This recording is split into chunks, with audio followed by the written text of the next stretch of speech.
नमस्कार दोस्तों, मैं विजय सैनी, भारतीय राष्ट्रीय सलाहकार समिति सदस्य, अखिल भारतीय परिवार पार्टी।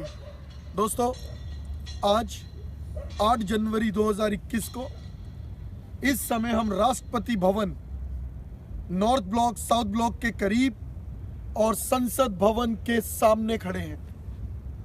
आज ये वीडियो बनाने का मेन मकसद सिर्फ एक ही है। आपने सुना होगा कि इस समय हमारे देश के अंदर राजनीतिक अस्थिरता चल रही है। किसान परेशान, जवान परेशान, बेरोजगार, शिक्षा, सब समस्याओं से ग्रस्त है। इसी तरह से अमेरिका के अंदर आपने देखा होगा लोकतंत्र की हत्या की जा रही है,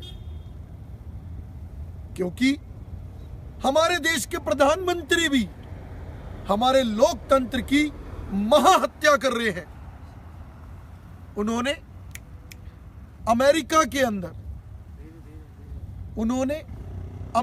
के अंदर पार्लियामेंट के अंदर जो राष्ट्रपति है अमेरिका के, वो ये कहते हैं कि चुनाव निष्पक्ष नहीं हुआ। जब जनता ने जो बाइडेन को राष्ट्रपति का पद दे दिया है, तो क्यों ये बात हमारे देश के जो ट्रंप के चाहने वाले और साथ ही साथ हमारे प्रधानमंत्री श्री नरेंद्र मोदी भी समझते क्यों नहीं?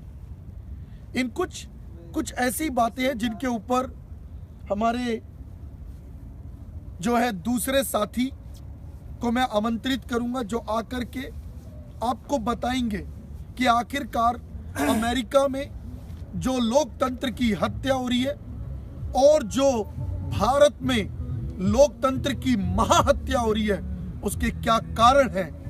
तो मैं अपने साथी अमित यादव जी को आमंत्रित करूंगा, अमित यादव भारतीय जी को। नमस्कार साथियों, मैं अमित यादव भारतीय अखिल भारतीय परिवार पार्टी से। साथियों, परसों जो अमेरिका के संसद में जो हुई, वो बहुत ही दुर्भाग्यपूर्ण है एक लोकतांत्रिक देश में, क्योंकि लोकतंत्र में असहमति का जगह हिंसा कतई नहीं हो सकता है। और अमेरिका जैसे देश में तो बिल्कुल भी नहीं होना चाहिए, क्योंकि अमेरिका अब तक ये दावा करता आया है कि हम 200 साल पुराना लोकतंत्र और सबसे सफल और मजबूत लोकतंत्र है। अमेरिका जैसे देश में ये सब होना एक बहुत ही दुर्भाग्यपूर्ण है। और जो मुख्य बातें हैं जो मैं कहना चाहता हूँ दोस्तों, वो मुख्य बातें ये है कि भारत की लोकतंत्र से उसकी तुलना किया जाए तो भारत में अभी वर्तमान में किसान आंदोलन चल रहा है, और किसान हजारों ट्रॉलियाँ और लाखों किसान अलग अलग प्रवेश द्वार पे, दिल्ली के अलग अलग प्रवेश द्वार पे हैं, लेकिन फिर भी एक हिंसा की घटना नहीं हुआ। कल भी आपने देखा किसानों ने 3,500 ट्रैक्टर के साथ अपनी रैलियां निकाली और एक भी परिंदे को चोट तक नहीं पहुंची। तो इससे पता चलता है कि हमारा लोकतंत्र और अमेरिका के लोकतंत्र में कितना फ़र्क है।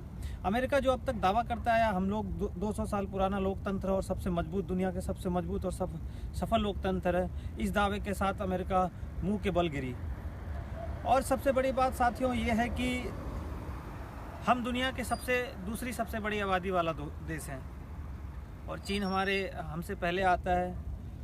और चीन में आप लोग जानते हैं डेमोक्रेसी नाम का कोई चीज़ ही नहीं है, और हमारे देश में जो डेमोक्रेसी है बिल्कुल सफल और स्वस्थ डेमोक्रेसी है। और हम लोग हम लोग बहुत भाग्यशाली हैं कि इस सफल और स्वस्थ डेमोक्रेसी का हिस्सा हैं। जय हिंद, जय भारत।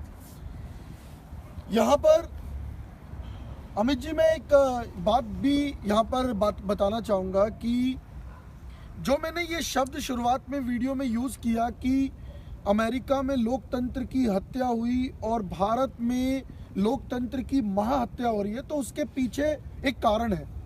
वो ये कि हमारे देश का जो अन्नदाता है, अगर उस अन्नदाता को पीड़ा होगी तो क्या ये भी लोकतंत्र की महाहत्या नहीं है? देखिए, पीड़ा होना और लोकतांत्रिक ढंग से लोगों को संवैधानिक रूप से प्रदर्शन करने का अधिकार जो है, अगर सरकार के द्वारा छीना जाता है, उनके ऊपर कोई चार्जेस किए जाते हैं, गोलियां चलाई जाती है, तो दैट मीन्स ये लोकतंत्र का सही रूप में ये लोकतंत्र की हत्या मानी जाएगी। क्योंकि हमारे किसान भाई लोकतंत्र के मूल्यों को समझते हैं, इसलिए आज वो 1.5 महीने से अलग अलग दिल्ली के अलग अलग प्रवेश द्वार पे बैठे हुए हैं अपनी मांगों को तो लेके। इसका अर्थ ये कहा जाएगा कि किसान तो लोकतंत्र को सही मायने में समझ रहे हैं, तो बिल्कुल, क्या बिल्कुल क्या समझ रहे सरकार सरकार हमारी बात को लोकतंत्र की भाषा में समझ रही है? देखिए, किसान जो लोकतंत्र की मायने को समझते हैं, और मैं आपके इस वक्तव्य के माध्यम से पश्चिमी देशों को एक संदेश देना चाहता हूं कि पश्चिमी देशों के लोग हमारे देश के किसानों को थोड़े अनपढ़ और या फिर कम पढ़े लिखे समझते हैं। तो पश्चिमी देश जो अमेरिका में परसों हुई एक हिंसक झड़प हुई, डोनाल्ड ट्रंप के समर्थकों ने अमेरिका के संसद में जाके तोड़फोड़ की, हिंसा की, तो उनको ये समझ में आना चाहिए कि जिनको आप अनपढ़ करते हैं, अनपढ़ कहते हैं, जिनको आप कम पढ़ा लिखा समझते हैं भारतीय किसान को, वो लोकतंत्र की मूल्यों को, आदर्शों को मानते हुए वो 1.5 महीने से प्रदर्शन किए हैं। देखिए, एक भी हिंसा नहीं। ये कितनी बहुत मतलब काबिले तारीफ बात है भारत के किसानों के लिए कि हमने और हमारे देश के किसानों ने, लाखों किसानों ने आंदोलन किया हुआ है, परंतु कोई भी हिंसक कार्रवाई नहीं की। लेकिन यही बात नजर आती है पढ़े लिखे देश, जो हमें अनपढ़ कहते थे, उन पढ़े लिखे देशों में देखिए उनकी संसद के अंदर डोनाल्ड ट्रंप के जो समर्थक थे उन्होंने जो है वहां हिंसक कार्रवाई की, और जो वहां पे सदन के सभापति थे उनकी जो गद्दी थी, जो सीट थी, उस तक पर जाकर के बैठ गए। ये अपमान है। भारत में कई ऐसे आंदोलन हुए, बड़े बड़े आंदोलन हुए, सरकार और जनता के बीच बहुत बड़ी बड़ी असहमतियां आई, और कई बार चुनाव में भी ये होते हैं कि ईवीएम हैक किया जाता है। लेकिन भारत के लोग एक परिपक्व लोकतंत्र में है, परिपक्व लोकतंत्र की मर्यादा को समझते हैं। इस तरह की घटना आज तक कभी नहीं हुई भारत के इतिहास में, और इससे पता चलता है कि हम दुनिया के एक सबसे सर्वश्रेष्ठ लोकतंत्र है। इससे अमेरिका को सीखना चाहिए कि भारत के लोकतंत्र को कैसे सीखा जाए और अपने देश में इम्प्लीमेंट किया जाए। और सबसे बड़ी बात यह है कि मैं कहना चाहता हूं जो बाइडेन को कि अपने एक डेलीगेशन तय करे और उसको भारत भेजे, ताकि यहाँ के लोकतंत्र के अच्छे से अध्ययन करके, अच्छे से समझ के, यहाँ के लोगों की लोकतांत्रिक जो सोच है उसको समझ के अमेरिका में ये संदेश दे और वहाँ पे लागू करें। अच्छा, यहाँ पर एक बात और देखने वाली है दोस्तों कि भारत जैसी दुनिया की सबसे बड़ी लोकतंत्र होने के बावजूद हम लोग यहाँ पर जो चुनाव करवाते हैं, उस चुनाव के अंदर हम लोग ईवीएम मशीन्स का प्रयोग करते हैं। लेकिन अमेरिका जो कि एक सुपर पावर अपने आप को कहता है, वो देश अपने यहाँ पे बैलेट पेपर से वोटिंग कराता है। तो क्या ये भी एक देखा जाए तो हमें अपने भारत के अंदर थोड़ा सा चेंज और परिवर्तन लाने की आवश्यकता है। जहाँ तक ईवीएम को लेके मेरी नॉलेज है कि उसको हैक करना मेरे ख्याल से मुश्किल है, और यहाँ के चुनाव प्रक्रिया यहाँ की चुनाव प्रक्रिया और अमेरिका की चुनाव प्रक्रिया में काफ़ी अंतर है। हम एक राज्यों का, अगर हम उत्तर प्रदेश की चुनाव करें तो लगभग मेरे ख्याल से अमेरिका से सिर्फ 10 करोड़ 20 से 22 करोड़ लोग वहाँ पे बसते हैं, लेकिन अमेरिका में 35 करोड़ लोग हैं अभी वर्तमान में। तो वहाँ की चुनाव प्रक्रिया, यहाँ की चुनाव प्रक्रिया में काफ़ी अंतर होता है। तो चुनाव आयोग ने जो ये लिया है, चुनाव आयोग मेरे ख्याल से सबसे प्रतिष्ठित संस्था है, भारत के प्रतिष्ठित संस्थाओं में से एक है, और चुनाव आयोग अगर कुछ कर रहा है तो वो मेरे ख्याल से गलत नहीं करेगा, क्योंकि सरकार आएंगी, सत्ता बदलेगी, आती जाती रहेगी, लेकिन चुनाव आयोग को अपनी मर्यादाओं का ख्याल रखते तो मुझे ये लगता है कि इसके लिए शायद हमारे चुनाव जो अधिकारी हैं, जो सर्वोच्च चुनाव अधिकारी हैं, उनको सामने आकर के जनता को एक ऐसी मुहिम चला करके विश्वास दिलाना चाहिए जिसमें जनता के प्रत्येक व्यक्ति जो है जनता में उसको और दूसरी पार्टी के सभी व्यक्तियों को ये विश्वास हो सके कि हाँ, जो हम ईवीएम से चुनाव कराते हैं वो पूरी तरह से स्वच्छ है, उसमें किसी प्रकार की कोई गड़बड़ नहीं की गई है। क्या ऐसा होना चाहिए, नहीं होना चाहिए? नहीं होना चाहिए, बिल्कुल होना चाहिए। एक मुहिम शुरू करनी चाहिए, क्योंकि लोगों को ना इसके ऊपर विश्वास थोड़ा सा ना डगमगा जाता है, और लोग जो है कई राजनीतिक पार्टी हैं जो अपने स्वार्थ के लिए इस तरह का एक मुहिम चलाती हैं और कहती हैं कि ईवीएम हैक करके और जो है सरकारें बनाई गई हैं, तो इसको साइड करते हुए इसमें क्या होता है कि हमारी जो निर्वाचन आयोग है उसकी साख पे बट्टा लगता है।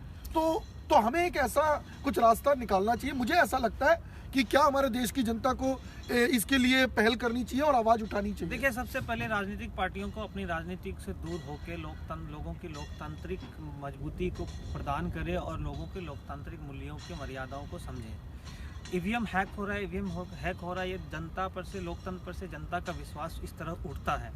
और आप ईवीएम हैक हो रहा है तो आप उसको हैक करके प्रूव करके दिखाइए और चुनाव आयोग को एक चुनौती दीजिए। और दूसरी बात, आपने कहा कि इसका कोई दूसरा रास्ता है। दूसरा रास्ता ये है कि वीवीपैट का इस्तेमाल पिछले 2-3 चुनावों से चुनाव आयोग कर रही है, तो उसका ये रास्ता था और ये मुझे ख्याल से सबसे बढ़िया रास्ता है। और चुनाव आयोग हमारे बहुत ही इंटेलेक्चुअल, बहुत ही ब्रिलियंट लोग बैठे होते हैं, तो वो समझते हैं, भारत के लोगों की भावनाओं को समझते हैं और उसको ध्यान में रखते हुए उन्होंने उपाय किया। और आगे भी ऐसा कुछ होगा तो वो ज़रूर उपाय करेंगे। बहुत बढ़िया रहा। आज जो हमने ये छोटा सा विचार अपने जो रखे, अपनी पार्टी की ओर से भी रखे और अपने व्यक्तिगत जो विचार थे वो भी रखे, तो ये जो विचार हैं ये पार्टी और व्यक्तिगत तो हैं ही, साथ में देश की जनता के मन की बात है, जो कि हमारे देश के और प्रधानमंत्री जी भी अपने मन की बात करते हैं, तो हम भी उन्हीं के एक नक्शे कदम पर चल रहे हैं और जनता को मन की बातें बताना चाहते हैं हम भी। क्योंकि हम ये देखा है, मैंने अक्सर ये देखा है कि प्रधानमंत्री जी जब मन की बात करके चले जाते हैं तो अक्सर लोग ये कहते हैं कि आपने तो अपनी मन की बात कर दी, हमारे भी तो मन की बात जानिए। तो हम जनता के प्रतिनिधि बन करके हम अपनी बात को रख रहे हैं और आने वाला समय भारत की जो संविधान है और जो भारत की जो प्रतिष्ठा है उसको बढ़ाएगा। जैसे कि अमेरिका में हुआ वो बहुत शर्मनाक था, लोकतंत्र की सच में हत्या थी, जो गलत था। ऐसा कभी भी किसी भी देश के अंदर नहीं होना चाहिए। इसी के साथ हम अपनी बात को खत्म करते हैं। जय हिंद, जय भारत।